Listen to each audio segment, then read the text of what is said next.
Hi friends, how are you all right जी। पेट को कम करने के लिए फिर से मैसेजेस आ रहे हैं। इसकी कंप्लीट वीडियोस मैंने बहुत ज्यादा यूट्यूब चैनल योगा भी टीएचपी पे रख दी हुई हैं। अपलोड तरीके से पेट को अंदर खींचते हुए सामने नीचे आना है और फिर यहाँ से ऊपर 1।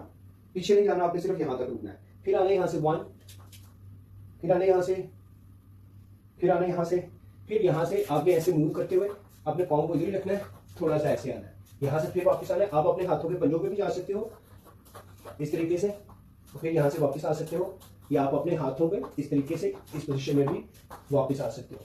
अब 20 दफा करिए और इसको 20/5 कीजिए, यानी 100 टाइम करिए। शुरू में आपके लिए थोड़ा सा मुश्किल होगा, और फिर ये जो मैंने क्रॉल करते हुए जो मैंने आगे जाते हुए हाथों के पंजों पे है, इसको भी आप 100 टाइम कीजिए, लेकिन 20-20 के रेप्स के साथ। सो आप देखिएगा कि आपको ये जहां पे सारी 15 से 20 दिन में फर्क आना महसूस होना शुरू हो जाएगा। एकदम से कम नहीं होगा, उसके लिए एफर्ट्स करनी पड़ेगी। मेरी और बहुत ज्यादा वीडियोस हैं, आप फॉलो करें, उनको देखते हुए उसको प्रैक्टिस करें, तो इंशाल्लाह आपको बहुत फर्क महसूस होना शुरू हो जाएगा। Thank you very much for watching the video.